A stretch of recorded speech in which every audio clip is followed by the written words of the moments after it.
आकाशवाणी लखनऊ से प्रस्तुत हैं प्रादेशिक समाचार।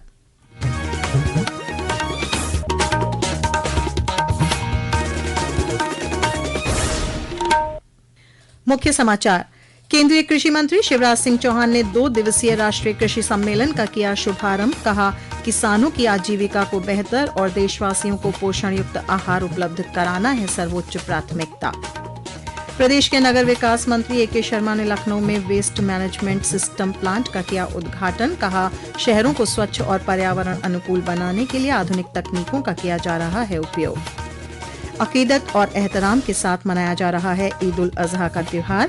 प्रमुख ईदगाहों और मस्जिदों में सौहार्दपूर्ण वातावरण में अदा की गई नमाज। और मौसम विभाग ने प्रदेश के अधिकांश स्थानों पर 31 मई तक आंधी बारिश और तेज हवाएं चलने का जताया अनुमान। लोगों को सतर्कता बरतने की दी सलाह।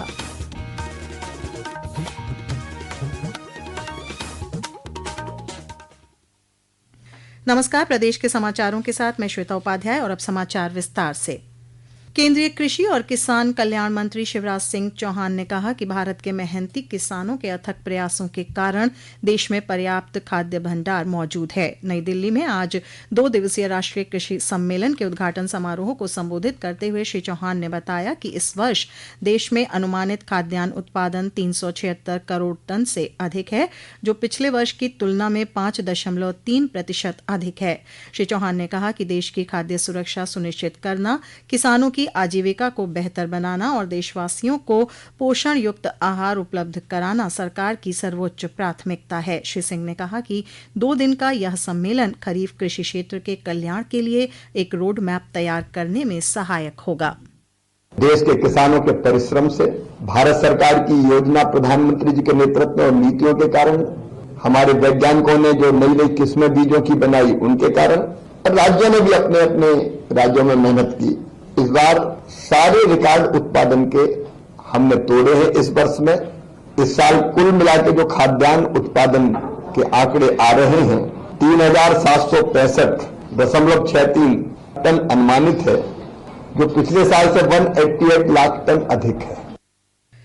सम्मेलन में राज्यों के कृषि मंत्री, वैज्ञानिक और वरिष्ठ अधिकारी शामिल हो रहे हैं। सम्मेलन में खरीफ सीजन की तैयारियों को लेकर विस्तार से चर्चा और समीक्षा की जाएगी।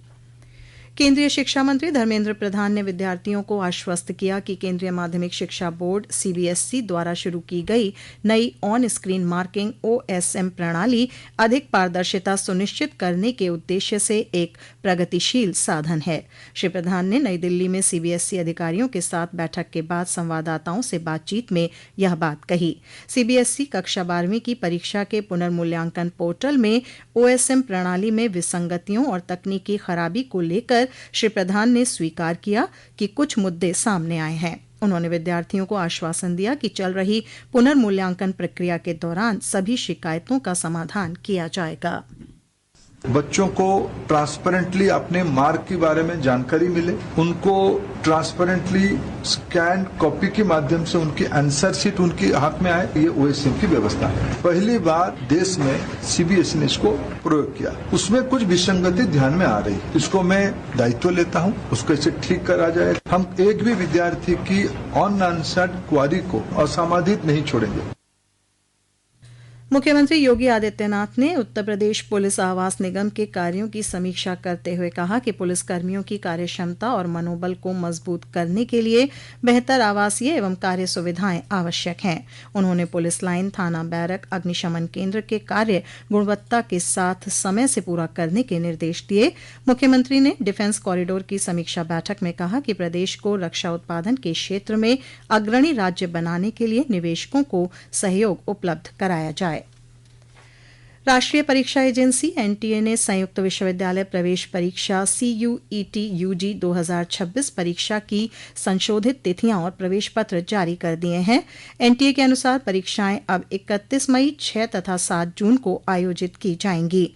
एनटीए ने बताया कि रविवार को परीक्षा देने वाले उम्मीदवारों के प्रवेश पत्र जारी कर दिए गए हैं और इन्हें एनटीए की आधिकारिक वेबसाइट cuet.nta.nic.in से डाउनलोड किया जा सकता है। 6 और 7 जून को परीक्षा देने वाले शेष उम्मीदवारों के प्रवेश पत्र जल्द ही जारी किए जाएंगे। ये समाचार आप आकाशवाणी लखनऊ से सुन रहे हैं। ताज़ा समाचार जानने के लिए आप हमारी वेबसाइट newsonair.gov.in पर लॉगिन कर सकते हैं। इसके साथ ही आप प्रादेशिक समाचारों का ये बुलेटिन हमारे YouTube channel news on AIR Lucknow पर भी सुन सकते हैं।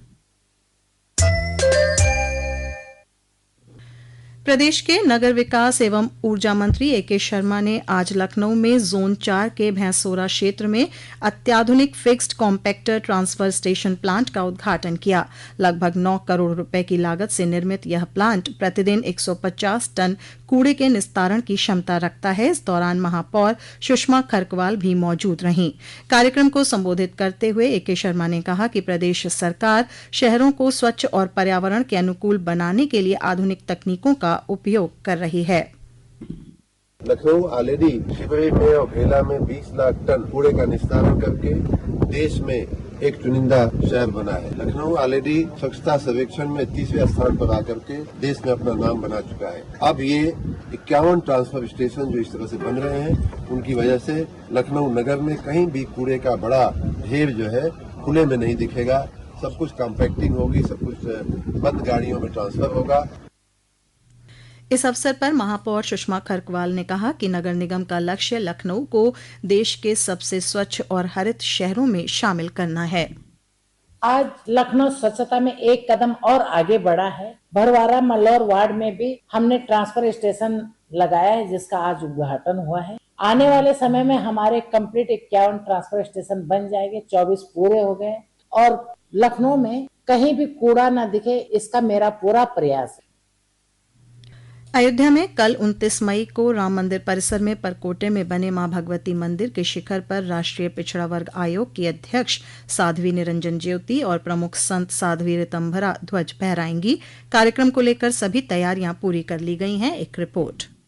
पहली बार राम मंदिर परिसर में 3000 से अधिक मातृ शक्तियों का एक साथ समागम होने जा रहा है। विश्व हिंदू परिषद, बजरंग दल और दुर्गा वाहिनी से जुड़ी महिला कार्यकर्ताओं समेत बड़ी संख्या में महिला श्रद्धालु समारोह में शामिल होंगी। सभी आमंत्रित मेहमानों को QR कोड युक्त प्रवेश पत्र जारी किए गए हैं और स्कैनिंग के बाद ही मंदिर परिसर में प्रवेश मिलेगा। शाम 6 बजे मां भगवती मंदिर के शिखर पर साध्वी ऋतंभरा और साध्वी निरंजन ज्योति ध्वजारोहण करेंगी। कार्यक्रम को लेकर रामनगरी में उत्साह का माहौल है। तन्मय सोनी, आकाशवाणी समाचार, अयोध्या।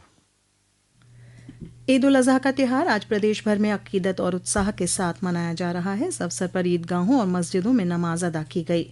राजधानी लखनऊ में सुन्नी समुदाय के लोग ऐशबाग ईदगाह और टीले वाली मस्जिद में नमाज में शामिल हुए। वहीं शिया समुदाय ने आसिफी मस्जिद में नमाज अदा की। नमाज के दौरान लोगों ने देश में अमन, चैन और खुशहाली के लिए दुआ मांगी। एक रिपोर्ट। लखनऊ में ईद उल अजहा का पर्व आज सुबह नमाज अदा करने के साथ शुरू हुआ। मुस्लिम समुदाय के लोगों ने शहर की विभिन्न ईदगाहों और मस्जिदों में ईद उल अजहा की नमाज अदा की। इसके बाद एक दूसरे के गले मिलकर मुबारकबाद दी। ऐशबाग ईदगाह के शाही इमाम खालिद रशीद फरंगी महली और अन्य मुस्लिम धर्मगुरुओं ने मुसलमानों से प्रतिबंधित पशुओं की कुर्बानी न करने की अपील की है। मौलाना खालिद ने बताया कि इस्लामिक सेंटर ऑफ इंडिया ने बकरीद के लिए 12 बिंदुओं की एडवाइजरी जारी की है। त्योहार के मद्देनजर संवेदनशील स्थानों पर सुरक्षा के व्यापक प्रबंध किए गए हैं। नगर निगम ने भी 30 मई तक पूरे शहर में साफ सफाई की व्यवस्था चाक चौबंद रखने के निर्देश कर्मचारियों को दिए हैं। मुमताज अली, आकाशवाणी समाचार, लखनऊ। अयोध्या, बाराबंकी, पीलीभीत, श्रावस्ती, प्रयागराज, कानपुर, सहारनपुर और कौशाम्बी सहित विभिन्न जनपदों में कड़ी सुरक्षा व्यवस्था के बीच सौहार्दपूर्ण वातावरण में नमाज अदा की गई।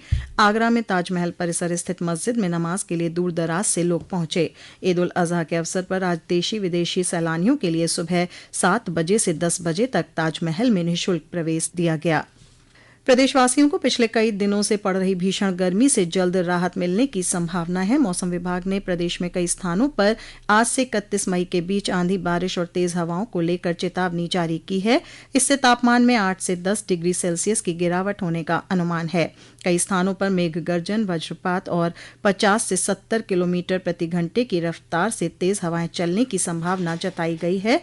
वहीं 1 जून से मौसम के शुष्क होने के संकेत हैं। मौसम विभाग ने खराब मौसम के दौरान लोगों को खुले स्थानों, पेड़ों और बिजली के खंभों के नीचे खड़े होने से बचने की सलाह दी है।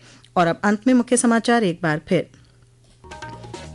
केंद्रीय कृषि मंत्री शिवराज सिंह चौहान ने 2 दिवसीय राष्ट्रीय कृषि सम्मेलन का किया शुभारंभ। कहा, किसानों की आजीविका को बेहतर और देशवासियों को पोषण युक्त आहार उपलब्ध कराना है सर्वोच्च प्राथमिकता। प्रदेश के नगर विकास मंत्री ए.के. शर्मा ने लखनऊ में वेस्ट मैनेजमेंट सिस्टम प्लांट का किया उद्घाटन। कहा, शहरों को स्वच्छ और पर्यावरण अनुकूल बनाने के लिए आधुनिक तकनीकों का किया जा रहा है उपयोग। अकीदत और एहतराम के साथ मनाया जा रहा है ईद उल अजहा का त्योहार। प्रमुख ईदगाहों और मस्जिदों में सौहार्दपूर्ण वातावरण में अदा की गई नमाज। और मौसम विभाग ने प्रदेश के अधिकांश स्थानों पर 31 मई तक आंधी, बारिश और तेज हवाएं चलने का जताया अनुमान। लोगों को सतर्कता बरतने की दी सलाह। इसी के साथ प्रादेशिक समाचारों का ये बुलेटिन समाप्त हुआ। अगला बुलेटिन रात 8 बजे FM पर प्रसारित किया जाएगा।